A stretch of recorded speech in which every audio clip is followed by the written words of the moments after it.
Hello everyone, welcome back to my channel. आज हम आपसे शेयर करने वाले हैं मीठी रोटी की रेसिपी, जो कि बहुत ही डिलीशियस और यमी बनने वाली है। तो चलें रेसिपी स्टार्ट करते हैं।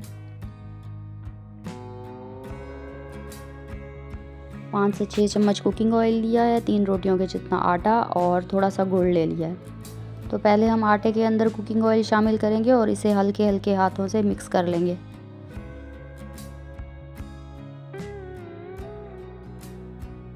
कुकिंग ऑयल मिक्स करने के बाद अब हम इसमें पानी शामिल करेंगे।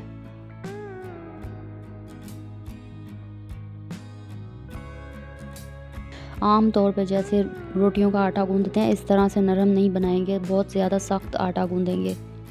इसीलिए हम इसमें वक्फे वक्फे से पानी शामिल कर रहे हैं, ताकि ये बहुत ज़्यादा नरम ना हो जाए।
आप देख सकते हैं आटा कितना सख्त है, गूंदा भी नहीं जा रहा।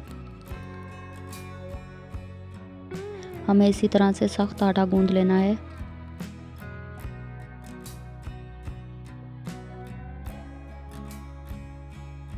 चलें जी, आटा गूंदने का प्रोसेस हमारा कंप्लीट हो चुका है। अब हम इस आटे के 2 पेड़े बना लेंगे। आमतौर पे जैसे हम रोटी का पेड़ा बनाते हैं हाथों में, तो ये इतना सख्त आटा है, ये हाथों में पेड़ा इसका नहीं बनेगा। इसका पेड़ा हमें ऐसे ही बनाना है।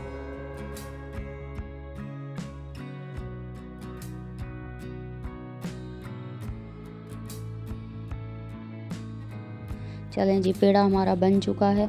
अब हम इसे हाथों की मदद से थोड़ा सा पेड़े को पतला कर लेंगे और फिर रोलिंग पिन पे जैसे हम रोटियां बेलते हैं वैसे बेलेंगे।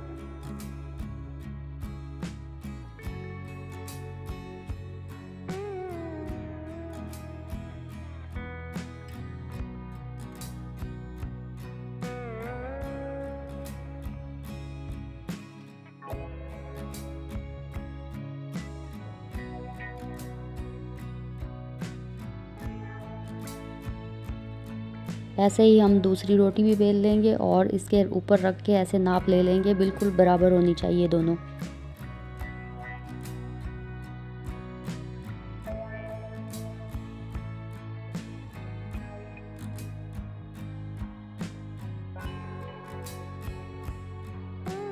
अब हम इसके अंदर गुड़ रख लेंगे बिल्कुल दरमियान में।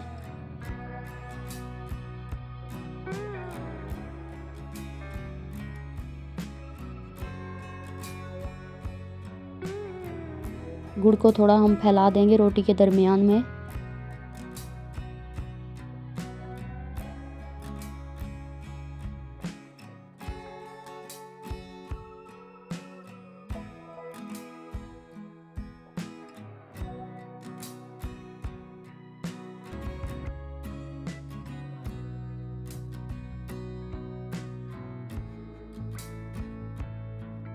अब हम इसके ऊपर दूसरी रोटी रख देंगे जो हमने बेली थी।